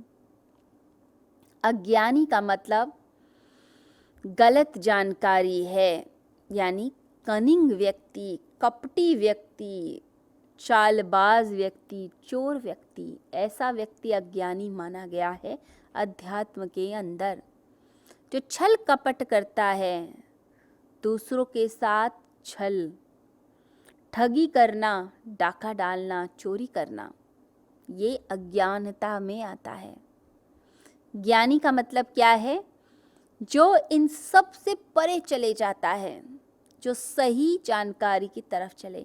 देखिए, अध्यात्म में कहते हैं गलत को गलत भी समझ लेना, ये भी अपने आप में उपलब्धि है। अब क्या होता है कि इंसान के अंदर बहुत सारी वासनाएं होती हैं, अब वो सब पूरी करनी है, पता है गलत है लेकिन फिर भी हम करते रहते हैं। तो गलत को गलत समझ लेना भी ज़रूरी है। अब भोलापन अगर ज़्यादा हो तो व्यक्ति अपने ही कारागृह में बंद होने लग जाता है। अगर अर्जुन की जगह कोई और व्यक्ति होता जो भोला होता, इनोसेंट होता, अगर हम भीम को ही ले लेते, वो पंडित व्यक्ति नहीं है, पंडित ज्ञानी तो अर्जुन है, तो शायद भगवान जो कहते मान भी लेता। लेकिन अर्जुन क्यों प्रश्न उठाता है? वो इसलिए उठाता है क्योंकि बहुत नॉलेज है, जानकारी है, सही गलत का बड़ा ज्ञान है। भोला भाला तो अपनी जेल में भी खुश रहेगा क्योंकि उसे पता ही नहीं है कि ये जेल है। उसे लगेगा यही संसार है, यही सब कुछ है मेरा, यही लक्ष्य है मेरा, यही दुनिया की दौड़, अपना करियर बनाना, बच्चे पालना, अपने लिए बढ़िया बढ़िया चीज़ें खरीदना, घूमना फिरना, यही जीवन है। वो उसी अपने कारागृह में हैप्पी है, भोला भाला व्यक्ति। लेकिन जो जानकार है वो उससे बाहर निकलना चाहता है, तब पीड़ा स्टार्ट होती है। अब दो चीज़ें हैं, एक होती है हमारी बुद्धि और एक होती है हमारी वासना। जो बुद्धि है वो कहती है हाँ ये गलत है, मत करो। वासना कहती है मुझे तो करना है। बुद्धि मना करेगी, विवेक मना करेगा, लेकिन आपकी इच्छाएं आपको लेकर जाएंगी। जो चीज़ गलत है ज़िंदगी में, आपको पता है आप आलसी हैं, आप समय से नहीं उठते, समय से काम नहीं करते, मेहनत नहीं करते हैं, लेकिन आपकी इच्छा क्या है? मुझे देर तक सोना है, मुझे आराम से अपनी ज़िंदगी बितानी है, मुझे कोई टेंशन नहीं चाहिए, मुझे कोई काम ही नहीं करना, बैठे बैठाए इनकम आ जाए, बैठे बैठाए सब कुछ हो जाए, मेरे लिए सब कुछ बैठे बिठाए हो जाए, मुझे कुछ भी ना करना पड़े। वासना यही चाहेगी, लेकिन बुद्धि कहेगी ऐसा कभी नहीं होता, मेहनत करने से ही सारी चीज़ें मिलती हैं। तो बुद्धि अपने ट्रैक से चलती है और वासना अपने ट्रैक से चलती है। अगर किसी व्यक्ति की ऐसी दशा हो, वैसे ज़्यादातर लोगों की होती है, परंतु अगर ऐसी दशा में आप हैं और साधना भी कर रहे हैं, तो ये समझिए आपको फिर सांख्य योग का अभ्यास करना पड़ेगा, यानी विवेक और वैराग्य। विवेक ये कहता है कि ये चीज़ गलत है, परंतु अभी वैराग्य नहीं हुआ, इच्छाएं नहीं मरी हैं, अभी इच्छा करती है, आपकी इच्छा करती है अच्छा खाने की, आपकी इच्छा करती है संसार को भोगने की, तो क्या किया जाए? तो श्री शंकराचार्य जी कहते हैं कि आपको उस समय अपने विवेक का प्रयोग करना चाहिए। अकाट्य बुद्धि से, अकाट्य तर्क से अपनी गलत चीज़ों को काटिए। यानी मन में कोई गलत विचार आया, कोई तृष्णा, कोई वासना का विचार, तुरंत उसे अपनी बुद्धि से कट कीजिए, तुरंत बोलिए ये गलत है। उठने ही मत दीजिए वृत्ति को, दमन की बात नहीं करी जा रही। कोई चीज़ अंदर से जब उठती है, जिसे हम कहते हैं सर्वारंभ त्यागी, सबसे पहली शुरुआत कब हुई? जब वो विचार बन के आई तब नहीं, जब वो एनर्जी के रूप में आती है। एक साधक इसको भांप लेता है, एनर्जी आती है अंदर से, ऐसा लगता है जैसे एक छोटी सी चिंगारी, एक छोटी सी लौ उठी, वो ऐसे धीरे से उठती है। जब हम गहरी साधनाओं में उतरने लगते हैं, या थोड़ा हम गीता की तरफ या आत्म मंथन की तरफ उतरते हैं और सच्चे दिल से परमात्मा को प्राप्त करने की कोशिश करते हैं, तो हमें उस लहर का भान होता है कि जैसे सागर में एक लहर उठी, अंदर से एक ऊर्जा उठी, उसी ऊर्जा को उसी समय कहो नहीं, नहीं चाहिए, वो वापस चली जाएगी। तो विवेक के माध्यम से वैराग्य की प्राप्ति हो सकती है। तो भगवान यहाँ कहते हैं कि संसार से मुक्त होना सीखो। संसार से मुक्त, अब लोग इसका मतलब ये समझ लेते हैं संसार से मुक्त होने का कि सब संसार छोड़ो और जंगल चले जाओ या हिमालय चले जाओ। इसका अर्थ यह नहीं होता। संसार से मुक्त होने का अर्थ है ये जो मन का संसार है, मन का जाल आपने अपने अंदर बसाया हुआ है, तो ये जो मन का जाल अंदर चल रहा है, गोल गोल चीज़ें घूमती हैं, वही इच्छाएं घूम के सामने आती हैं। जैसे एक चक्र होता है, एक पहिए को घुमा दीजिए और उस पहिए पे 4 चीज़ें रख दीजिए। अब जैसे ही घुमाएंगे, आपने एक तरफ फूल रखा गुलाब का, अब जैसे ही चक्र घूमा वो गुलाब का फूल बार बार आपकी तरफ आएगा। ऐसे ही मन के विचार हैं, बार बार घूम के आते ही आते हैं। तो मन से मुक्त होना है, यानी मन के जाल से। ये जो संसार है, ज्ञानी कहते हैं कि ये संसार ब्रह्म है, और भोगी कहते हैं ये संसार भोग की वस्तु है। तो ज्ञानी क्या देख रहा है? ज्ञानी का मन ही बदल गया, मन से ऊपर उठ गया। अब वो मन नहीं है, तो मन नहीं होने के कारण डायरेक्ट आत्मा से दर्शन होते हैं। तो वो इस संसार को परमात्मा की ही कृति, यानी कि ब्रह्म की अपरा प्रकृति वैसे ही देखता है, आत्मा के दर्शन करता है। सामान्य मनुष्य क्या कर रहा है? एक प्रिज्म जैसे होता है, उसमें से आप लाइट पास कीजिए तो एक रे ऑफ लाइट क्या करती है? वाइट लाइट 7 पार्ट्स में स्प्लिट हो जाती है, तो 7 कलर्स एक रेनबो बन जाता है। बिल्कुल ऐसे ही मन के रंगीन चश्मे से, उस प्रिज्म से जैसे ही लाइट पास करी, ये संसार रंगीन दिखता है। ऐसा लगता है कितनी भोग की वस्तुएं हैं, सब बहुत अच्छी हैं, सारी चीज़ें मुझे ही चाहिए, क्योंकि मन बीच में आ गया है। तो ये जो प्रिज्म है मन का, माइंड का, यही प्रॉब्लम क्रिएट करता है। जब कोई ज्ञानी कहता है संसार से ऊपर उठो, तो लोग गलत समझ लेते हैं। लोग सोचते हैं संसार छोड़ के भाग जाओ। नहीं, इसका मतलब है मन से ऊपर उठो, मन से मुक्त। जो मन से मुक्त है वही अपने स्वभाव में स्थित है, यानी कि मन से मुक्त होना यही ध्यान में सिखाया जाता है। आपको माइंड से, विचारों से, अपने अंदर से मुक्त होना है। तो आप क्या हो गए? अपने स्वभाव में स्थित हो गए। और अपने स्वभाव में स्थित होने का अर्थ क्या हुआ? अपने स्वभाव में स्थित मतलब परम सिद्धि। हम परम सिद्धि को प्राप्त हो गए। परम सिद्धि, अब परमात्मा का प्रेम, मोक्ष हमें मिल गया है। तो परम सिद्धि की प्राप्ति, परमात्मा के मोक्ष की प्राप्ति मनुष्य को होने लग जाती है, तो व्यक्ति अलग हो गया। यह मन एक दोहरा प्रिज्म है, यानी कि इसमें ड्यूअल प्रिज्म है। ये बाहर के संसार को तो तोड़ ही देता है, जैसे हमने बताया रंगीन संसार बना देता है, लेकिन साथ ही साथ में यह आपको भीतर से भी तोड़ देता है, यानी आपका आत्मिक स्वरूप आपको नहीं दिख पाता। जैसे हम आंखें बंद करते हैं तो ऐसा लगता है जैसे कि मन थोड़ी देर में खो गया, और मन खोने लगता है तो अंदर ही अंदर लगता है आत्मदर्शन। तो मन तोड़ेगा, लेकिन आंखें बंद करके जब आप मन को खो देंगे तो आत्मदर्शन हो जाते हैं। तो ब्रह्म की 2 प्रकृतियां, अपरा और परा।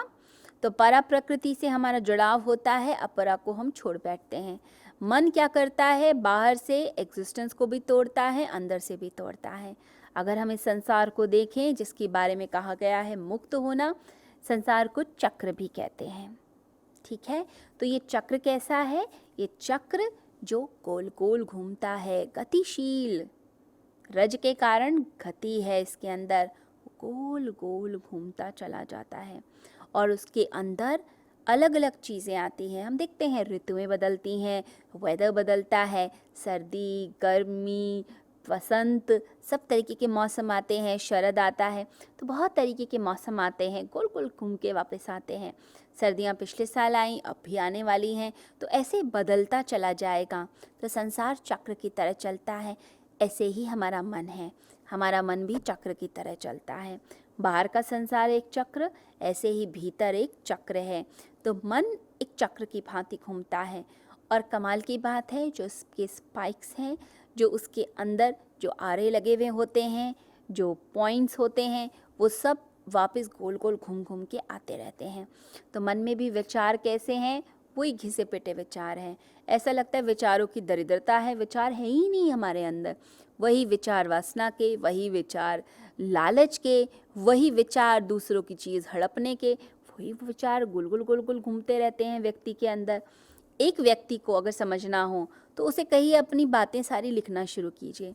अगर वो 1 महीने भी लिखेगा तो देखेगा कि वही पैटर्न माइंड का चलता रहता है, वही घिसे पिटे विचार आते हैं, वही हमारी फैंटेसीज़ हैं, वही कल्पनाएं हैं, वही हमारे सपने हैं। सपने भी गोल गोल घूम के वही आते हैं। जो व्यक्ति जिस स्वभाव का है वैसे ही विचारों को जन्म देने लगता है। तो आपके अंदर वैसे ही घिसे पिटे विचार गोल गोल घूम के आते हैं। और एक विचार दूसरे के साथ जुड़ा है। जैसे आप कोई बात सोच रहे हैं, अचानक पढ़ते पढ़ते या अचानक टीवी देखते देखते कोई एक विचार मन में आया। अब वो विचार जो मन में आया, उस विचार से रिलेटेड कोई और घटना शुरू हो जाएगी, फिर उस घटना से फिर कोई और विचार निकल आएगा। आपको पता ही नहीं चलेगा आप कहाँ बह के चले गए। ऐसा लगता है जैसे एक सपना था, उस सपने को आप जी गए, पता ही नहीं चलता। बेहोशी में व्यक्ति चलता है। जैसे घड़ी में हम देखते हैं ना, छोटे छोटे चक्र, छोटे छोटे सर्कल्स बने होते हैं और वो एक दूसरे के साथ जुड़े हुए होते हैं। तो वो सारे चक्र एक दूसरे को घुमा रहे होते हैं। ऐसे ही मन में अलग अलग विचार दूसरे विचारों को घुमाते चले जाते हैं और संसार बहता है। ये संसार चक्र बताया गया है अध्यात्म में। भारतीय मनीषा यही कहती है कि ये सब चक्र हैं। जैसे मेले में कोई जाता है और वहाँ जाके झूला झूलता है, कितने सारे झूले हैं वहाँ पर, बड़े अच्छे लगते हैं। हम वहाँ देखते हैं कि बड़ा सा सर्कल है जो गोल घुमा रहा है, उसमें शेर है, हाथी है, चीता है, हिरन है, खरगोश है। तो हर बच्चा अपना अपना पसंद का कोई चुन लेता है कि किसी को शेर पे बैठना है, शेर की सवारी करनी है, किसी को खरगोश पे बैठना है, किसी को बर्ड पर, किसी को पिकॉक पर बैठना है। अपना अपना बैठ जाते हैं और जैसे ज़ोर ज़ोर से गोल गोल घुमाया जाता है तो इतनी खुशी होती है, लगता है हम कहीं पहुंच गए। पहुँचे हम कहीं भी नहीं हैं, लेकिन ऐसी आभास, ये माया होती है कि ऐसा आभास लगता है इस संसार में हम कहीं पहुंच गए। हम कहीं नहीं पहुंचे हैं, हम वहीं गोल गोल घूम रहे हैं। लेकिन लगता है ऐसे ही मनुष्य कोई पद के घोड़े पे बैठा हुआ है, कोई धन के पिकॉक के ऊपर बैठा है, कोई सौंदर्य के खरगोश पर बैठा है। उस पर बैठे बैठे हम सोच रहे हैं हम कहीं पहुंच गए। कोई पॉलिटिक्स करके पहुंच गया, कोई बिजनेस करके पहुंच गया, कोई किसी का धन लूट कर पहुंच गया। कहीं नहीं पहुंचे हम बस गोल गोल घूमते जा रहे हैं। ये जो गोल घूमना है ये कहीं नहीं पहुंचाता व्यक्ति को, ये याद रखिएगा। तो मन घुमाता रहेगा आपको, लेकिन मन के चक्र से आपने बचना है। ये संसार को माया चक्र ही कहा गया है। ये चक्र की तरह गोल गोल घुमाता रहता है, व्यक्ति को गोल गोल घुमाता है। सिद्ध कौन है? सिद्ध वह होता है कि जो इस चक्र के पार होता है। भोगी कौन है? जो चक्र में फंस गया है। और सिद्ध कौन है? जो इस चक्र के पार चला गया, जो अपने ही घर में अतिथि नहीं, अब अपने घर में वापस लौट गया है, अब जिसे कहीं नहीं पहुंचना। कहते हैं कि एक साधु एक पहाड़ में नीचे एक झोपड़ी बनाए बैठा था। बहुत से साधु उस झोपड़ी के पास से हर साल गुजरते, क्योंकि वो झोपड़ी एक तीर्थ के रास्ते पर थी। तो तीर्थ पे जाते जाते कई बार साधु उस झोपड़ी में उस साधु से मिलते।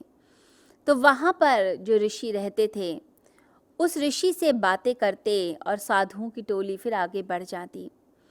एक बार साधुओं की टोली जब ऋषि के झोपड़े में पहुंची, उनके दर पर पहुंची, तो उन्होंने कहा कि हमने आपको कभी उस पहाड़ पर जाते हुए नहीं देखा। आप पहाड़ पर तो जाते ही नहीं हैं, तीर्थ पर तो जाते ही नहीं हैं, आपको कहीं नहीं जाना, कहीं नहीं पहुंचना। तो उस समय उस ऋषि ने कहा कि मुझे जहाँ जाना था, जहाँ पहुँचना था, मैं पहुँच चुका हूँ, जा चुका हूँ, कब का पहुँच चुका।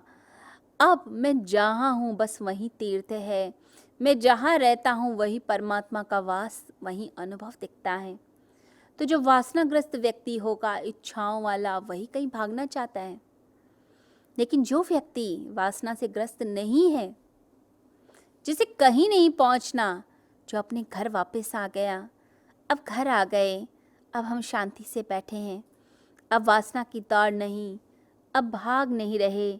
अब ऐसा नहीं है जैसे इस संसार को देखकर एक अलग सी तृष्णा इच्छा हुई कि बस भागो, पकड़ लो इसे। नहीं, जो स्वयं में हैप्पी है, स्वयं में खुश है, स्वयं में कंटेंटेड है, वही सिद्ध है। बस इसी सिद्धि को ही तो प्राप्त करना है। जब हम अपने स्वभाव को प्राप्त करते हैं तो भगवान श्री कृष्ण कहते हैं, ऐसी आत्मा जो परम सिद्ध हो गई, अपने स्वभाव में आ गई, जो अपने घर लौट आई है, फिर वो सृष्टि के प्रलय, सृष्टि के आदि अंत दोनों से व्याकुल नहीं होती। मन में जो स्थित हो गया, मन के जो पार निकल गया, स्वभाव में स्थित हो गया, वो व्यक्ति कभी व्याकुल नहीं होता। उसे फिर कोई जन्म नहीं लेना होता, नहीं लेता वो जन्म, नहीं आता इस संसार में दोबारा, वो आना ही नहीं चाहता। वो देख चुका, सब चीज़ें देख चुका है। तो सृष्टि का अंत और सृष्टि का आदि कुछ नहीं देखना चाहता। हम क्यों सृष्टि में प्रवेश करना चाहते हैं? क्योंकि हम सोचते हैं हमें कहीं जाना है। हमारी इच्छाएं कहती हैं कहीं पहुंच के दिखाओ, कहीं जा के दिखाओ। उसके लिए शरीर रूपी वाहन चाहिए। और वो वाहन क्या है? हमें वाहन यानी शरीर, अलग अलग शरीर, किसी को काऊ का, किसी को पिकॉक का, किसी को किसी बर्ड का, किसी को ह्यूमन बॉडी चाहिए। तो वो हमें चाहिए होता है, कहीं पहुंचना है। सिद्ध वह है जिसे कहीं नहीं जाना। अब आपको कहीं पर पहुंचना है तो आप ट्रेन का टिकट लेंगे और फिर ट्रेन में बैठेंगे, फिर कहीं पहुंचेंगे। सिद्ध कहता है मुझे ट्रेन में बैठना ही नहीं, मुझे कोई टिकट चाहिए ही नहीं।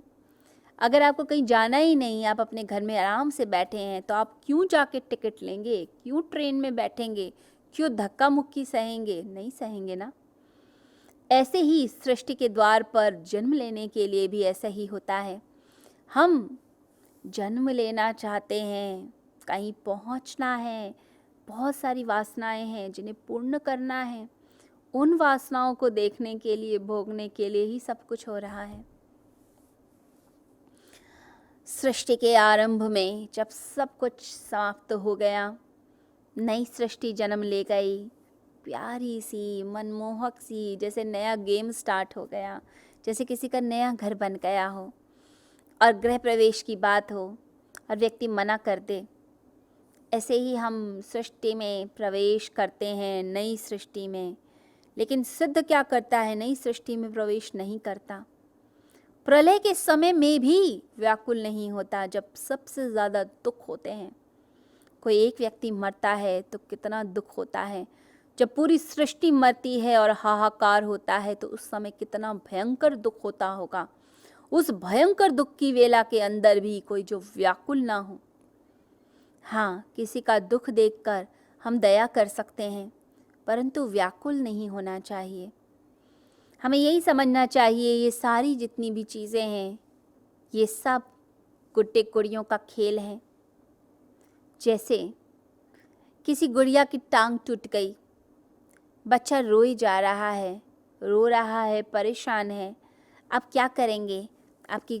उसकी गुड़िया को लेंगे, उसकी टांग ठीक करेंगे, उसकी गुड़िया को हिलाएंगे, डिलाएंगे, बच्चे को प्यार से गले लगाएंगे और प्यार से गले लगाकर उसका रोना रोकेंगे। आपको भी पता है कि ये गुड्डे गुड़िया का खेल चल रहा है, लेकिन बच्चे ने इसे ज़रा सीरियस ले लिया। ऐसे ही ये जगत स्वप्न की तरह है। जो चीज़ हो रही है वो दिख रही है, लेकिन दया आती है, व्याकुल नहीं होता। भगवान बुद्ध जब देखते हैं किसी के दर्द को, पीड़ा को, तो करुणा बहती है, मदद करते हैं उस व्यक्ति की। किसी के पास भोजन नहीं है तो अपना भी भोजन उठाकर दे देंगे, लेकिन व्याकुल नहीं होते। जानते हैं कि कोई रो रहा है कि धन चोरी हो गया, कोई रो रहा है कि घर जल गया।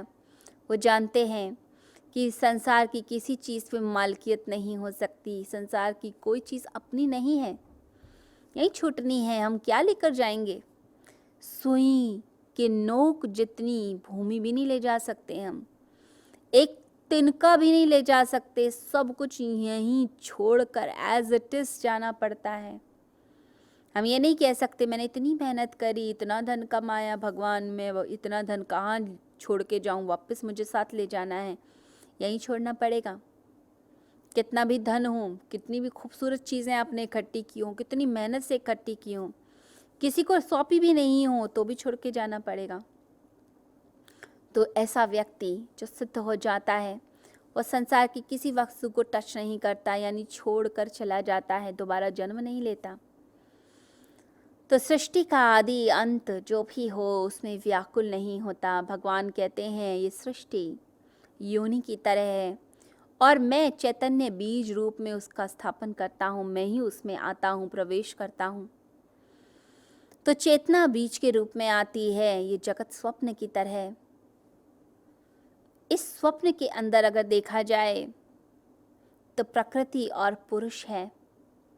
ये माया का बना हुआ जगत, ये इच्छाओं का बना हुआ जगत, जिसमें मैटर कम, इच्छाएं ज़्यादा हैं, इसे माया कहा गया है, इल्यूजन।